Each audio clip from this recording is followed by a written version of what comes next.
वैज्ञानिक साक्ष्य उपलब्ध करवाने की दिशा में तकनीक के माध्यम से अपराधी को समय पे सजा दिलाकर एक पीड़ित को न्याय दिलाने के लिए सरकार के द्वारा किए गए प्रयास का हिस्सा है। और आज गोरखपुर की इस अपग्रेड लैब को, जो ये श्रेणी की लैब है, इसमें वे सभी प्रकार की सुविधाएं यहां पर उपलब्ध होंगी जो वास्तव में एक व्यक्ति को, जो जांच को में तेजी लाने में, सटीक और पूर्ण तरह साक्ष्य आधारित जांच होगी। और यह फॉरेंसिक लैब मॉडर्न पुलिस के लिए एक गेम चेंजर के रूप में काम आने वाली है। और इस दिशा से आज के इस अवसर पर मैं इस पूरे क्षेत्र के लोगों को इस बात के लिए हृदय से मैं बधाई देता हूं कि इसका लाभ होने से आज प्रदेश में वे सभी प्रकार की सुविधाएं लोगों को प्राप्त हो जाएंगी, जिसके माध्यम से हम लोग उत्तर प्रदेश के नागरिकों को समय से सुसंगत न्याय उपलब्ध करवाने के लिए वैज्ञानिक साक्ष्य उपलब्ध करवा करके माननीय न्यायालय के माध्यम से अपराधी को समय पे सजा दिला सकें। उत्तर प्रदेश में state institute of forensic sciences जो लखनऊ में हम लोगों ने बनाया है, एक अत्याधुनिक इंस्टीट्यूट है। और उसमें हम लोगों ने जो सुविधाएं उपलब्ध करवाई हैं, उसमें एडवांस डीएनए डायग्नोस्टिक सेंटर की स्थापना की है, वर्ल्ड क्लास डीएनए लैब्स की स्थापना की है, EI drone and robotic labs वहां पर हम लोगों ने उपलब्ध करवाए हैं। और जो नैनो ड्रोन से लेकर के 40 किलो वजनी ड्रोन को ले जाने की सामर्थ्य के लिए भी उस प्रकार के कार्यक्रम वहां पर हम लोगों के द्वारा संचालित किए गए हैं। और इसे हम लोगों ने अभी हाल ही में पाठ्यक्रम उसका प्रारंभ कर दिया है। वहां पर तेजी के साथ ये सभी कार्य आगे बढ़ रहे हैं। प्रदेश सरकार का जो लक्ष्य है, हर मंडल में अत्याधुनिक एफएसएल लैब बने, एआई बेस्ड फॉरेंसिक एनालिसिस की व्यवस्था प्रदेश के अंदर उपलब्ध हो जाए, साइबर फॉरेंसिक को एक ग्लोबल स्टैंडर्ड तक लेके जाना, डीएनए के परीक्षण की क्षमता को भी कई गुना बढ़ाना और क्राइम साइंस मैनेजमेंट को पूरी तरह वैज्ञानिक बनाने की दिशा में सरकार के द्वारा किए जाने वाले प्रयास का यह हिस्सा है। और जिसमें आज गोरखपुर की इस फॉरेंसिक लैब को आज उद्घाटन किया जा रहा है। मैं इस अवसर पर इस पूरे परिक्षेत्र के नागरिकों को हृदय से बधाई देता हूं, अपनी शुभकामनाएं देता हूं। बहनों और भाइयों, सरकार की जीरो टॉलरेंस की नीति का यह हिस्सा है। और जीरो टॉलरेंस की नीति के अंतर्गत सरकार ने जो प्रदेश के अंदर 2017 से ही रूल ऑफ लॉ लागू हो, इसके लिए जो प्रयास प्रारंभ किए, इसके लिए भर्ती की प्रक्रिया को तेजी के साथ आगे बढ़ाने। आप याद करिए, पिछले 8 वर्ष में 2,19,000 केवल भर्ती उत्तर प्रदेश पुलिस में हुई है। 2,19,000। अनुमान करिए 2,19,000 से अधिक पुलिस कार्मिकों की भर्ती उत्तर प्रदेश के अंदर। अभी हाल ही में 60,244 पुलिस कार्मिकों की भर्ती हुई। आप अनुमान करिए ये 2,19,000, कई राज्यों के पास इतनी फोर्स नहीं, और इतना हम लोगों ने 8 वर्ष में भर्ती करके उत्तर प्रदेश के युवाओं के लिए नौकरी की संभावना प्रदेश के अंदर विकसित की। मुझे याद है 2017 में जब हम लोगों को पहली बार प्रदेश में हम लोगों को जब पुलिस की भर्ती करनी थी, तो ट्रेनिंग कहां हो, क्योंकि भर्ती एक औपचारिकता नहीं है, इसमें ट्रेनिंग भी आवश्यक है। कहां पे ट्रेनिंग हो, यह एक चैलेंज था। हमारे पास उस समय कुल क्षमता थी 6,000 पुलिस कार्मिकों की ट्रेनिंग की, और आज मुझे बताते हुए प्रसन्नता है कि उस समय हमें जब 30,000 की पहली भर्ती हम लोगों ने निकाली थी, तो ट्रेनिंग के लिए 2017 में हमें मिलिट्री के, पैरामिलिट्री के ट्रेनिंग सेंटर भी किराए पे लेने पड़े थे और अन्य राज्यों के भी ट्रेनिंग सेंटर किराए पे लेने पड़े थे। लेकिन इस समय हम लोग 60,244 पुलिस कार्मिकों की जो ट्रेनिंग दे रहे हैं, ये 60,244 पुलिस की ट्रेनिंग की क्षमता प्रदेश के अंदर विकसित किए गए ट्रेनिंग सेंटर में ये सभी पुलिस कार्मिक आज के दिन पे ट्रेनिंग ले रहे हैं।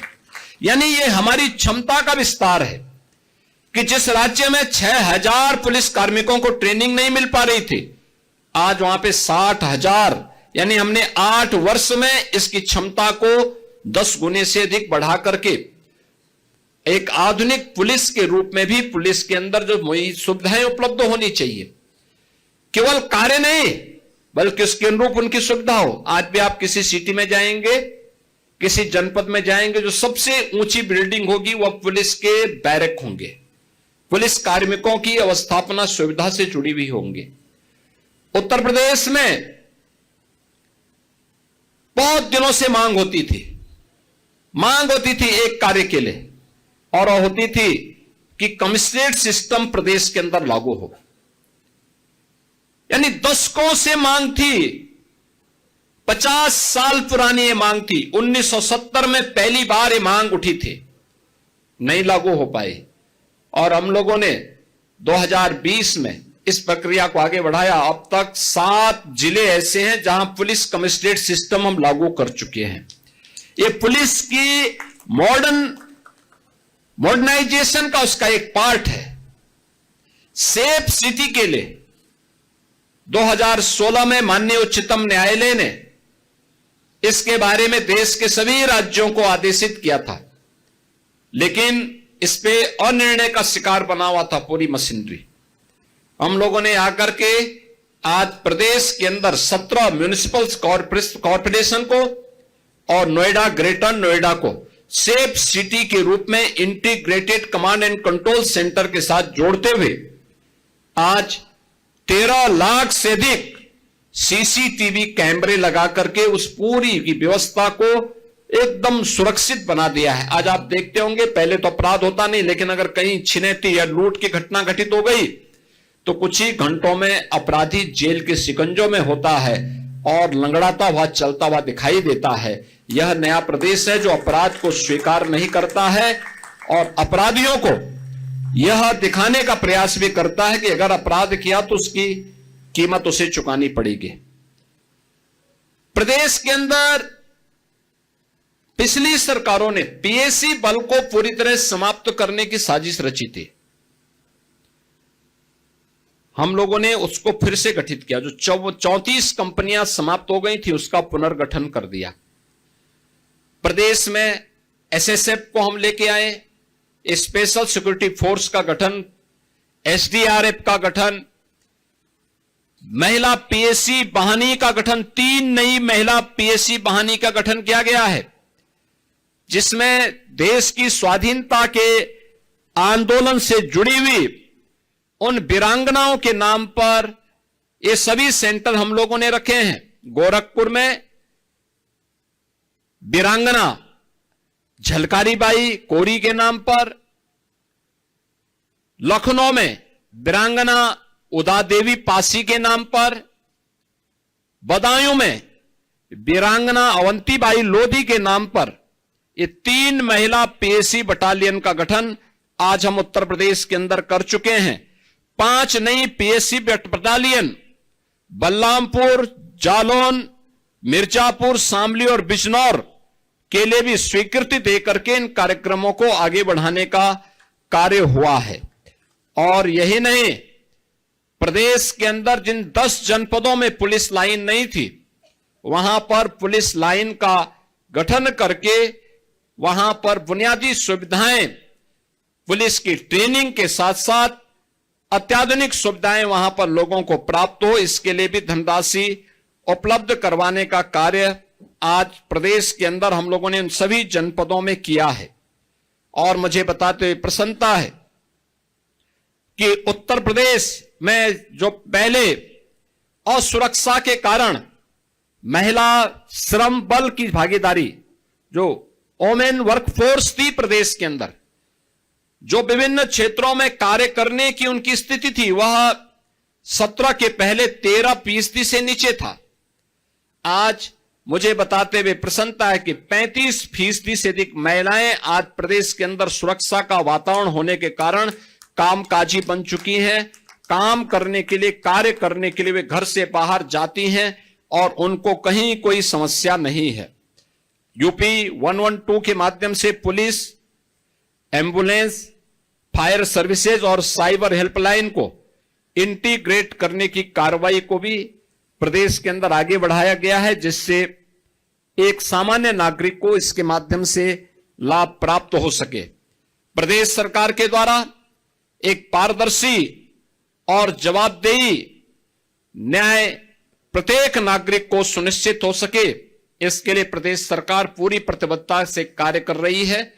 आज यहां पर गोरखपुर की A ग्रेड की FSL लैब का ये लोकार्पण उसी क्रम का हिस्सा है, जिसमें सबको सुरक्षा और सबको सम्मान के भाव के साथ जहां सरकार की प्रतिबद्धता झलकती है, वही सरकार की जीरो टॉलरेंस की नीति अपराध और अपराधियों के प्रति इस प्रकार के लैब के माध्यम से एक नई ऊंचाई तक पहुंचती है।